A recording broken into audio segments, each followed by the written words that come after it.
Elle m'a brisé, alors j'ai ruiné toute sa vie. Tout a commencé il y a environ 10 ans. J'étais heureusement fiancé à une fille que je connaissais depuis environ 9 ans, mais avec qui je ne sortais que depuis 1 an. Appelons-la Nancy MC Sac à accent grave embrouille.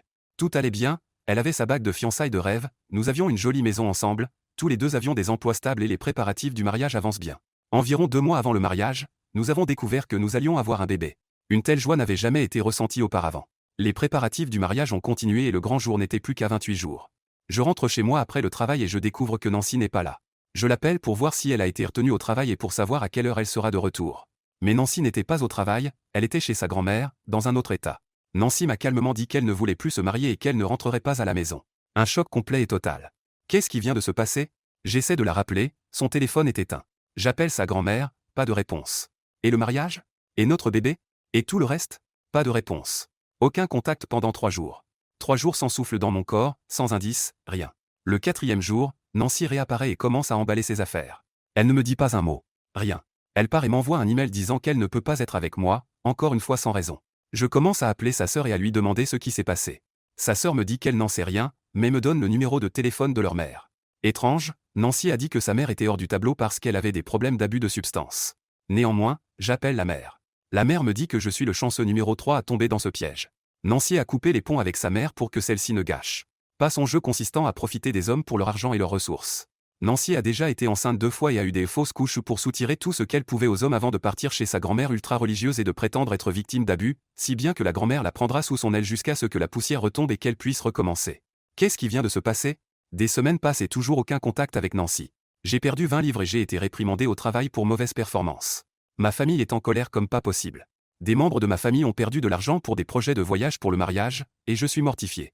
J'ai perdu toutes les avances sur tout pour le mariage puisqu'il était annulé à moins de 30 jours de la date. Je suis complètement fauché. Je vérifie notre compte bancaire commun, moins de 2000 $. Mince alors. Je suppose que je ne pourrai pas payer l'hypothèque. Je commence à me reprendre en main et ma tristesse se transforme en rage. J'avais tellement de colère en moi que j'ai dû la calmer un peu sinon j'aurais pu me retrouver en prison. 1 mois et demi après la rupture, je reçois un texto. J'ai fait une fausse couche, tu m'as tellement stressé que ma fille est morte maintenant. Une fille? J'aurais eu une fille? Et tu me rends responsable de ça? C'est bon, je vais lui faire payer ça. Non, attends, je vais détruire cette garce de toutes parts. Quelques jours d'alcool me font passer de la tristesse à la rage. Allez, c'est parti. La plupart des affaires de Nancy sont toujours chez moi, que je dois laisser parce que je ne peux pas me le permettre. Je commence à tout emballer et à chercher un moyen de m'en débarrasser. Mais je tombe sur quelques trucs. Son CV et son chéquier personnel de son compte bancaire. Je lis son CV, c'est tout un tas de mensonges comme tout le reste. Je vais sur l'ordinateur, je crée une nouvelle adresse email. Yahoo et j'envoie une longue lettre à son bureau pour expliquer point par point comment tout est faux. Cela fait du bien. Opération chéquier. Je signe son nom sur chaque chèque et les arrache tous du carnet. Je conduis 30 minutes jusqu'au quartier le plus malfamé de la ville et je les laisse sur le trottoir devant un AMPM. Trop de bonnes choses. Je rentre chez moi et je jette toutes mes affaires. Zut à la fin. Qu'elle me poursuive en justice, cette sorcière. Sauf son ordinateur portable, je garde ça. 2 semaines passent. Nancy appelle, je ne réponds pas. Elle laisse un message vocal disant qu'elle a été licenciée en raison de compression. Je sais que ce n'est pas vrai. Enfin, ouais. 2 autres semaines passent et des lettres d'un programme de restitution de chèques impayés du procureur du district commencent à arriver par la poste. Ah, bon, un dernier clou dans le cercueil. J'appelle quelques personnes et trouve l'adresse où elles logent. Je rappelle la société de recouvrement et leur donne l'information. Ils me remercient et me disent que je suis éligible à une récompense de 100 $ si elles récupèrent la voiture. Non merci, c'est cadeau. Nancy est maintenant une délinquante, sans emploi et mère célibataire d'un enfant qu'elle a récemment eu avec un gars au hasard. Elle vit dans un appartement avec son frère et sa petite amie. Moi, je suis heureusement marié, j'ai une belle fille et une belle vie.